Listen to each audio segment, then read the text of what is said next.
So back in 2017, my husband was diagnosed with cancer. And it was a terminal cancer, and there was no hope for him to make it through that.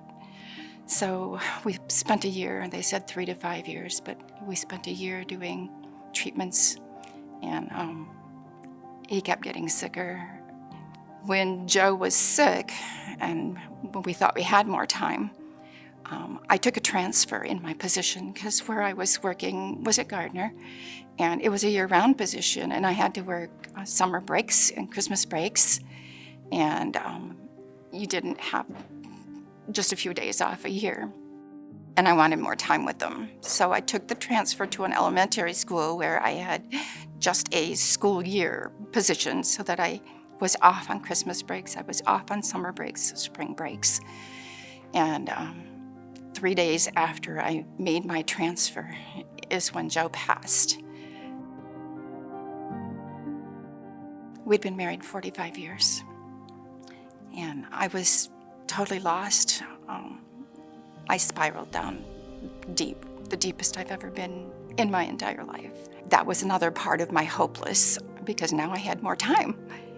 And I didn't know, I had never lived alone in my life. It was the first time I'd ever been alone, and I felt very alone.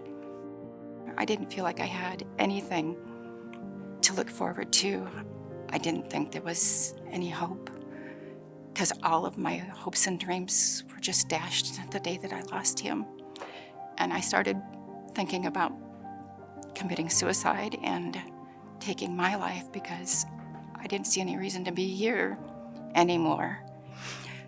Well, I talked myself out of it, and this is like several times, because I knew my children and my grandchildren would never understand why I would choose to take my life when God had chosen to take Joe's. But it come back over and over, more intense, until I was literally getting scared. It was about 4 months. They were getting ready to open school, and I found out that they didn't know how to change locker combinations over at Gardner. And I'm like, I'm not doing anything. I guess I can help with that. So I said, I'll go over, I'll teach them. So I went after work and spent a few hours in the evenings, and we just had so much to do, we decided we were going to do it on Saturday. So I go over on Saturday morning, and the parking lot is full. I mean, I could hardly find a place to park.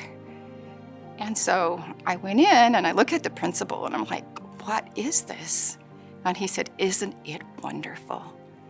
So I got busy and went up to where I'd left off upstairs and started working on lockers. And I'm listening to all these people as they're working and cleaning and painting and doing the things that they were doing to get the school ready.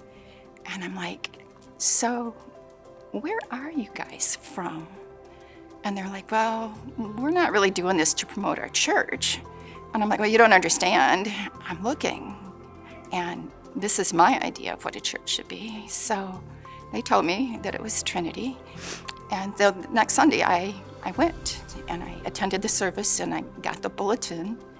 And in the bulletin, the next weekend was a widow's luncheon. And I decided, I had plans for that weekend, but I decided, no, I think I'll just, I'll go. I think I need to do that. And so I changed my plans out, and I went to the luncheon. And the table that I sat at, we were talking about, when we lost our loved ones, and they found out that I had just lost mine, and they're like, have you ever been to Grief Share? I'm like, I don't even know what it is. So they're like, oh, you have to meet Ingrid.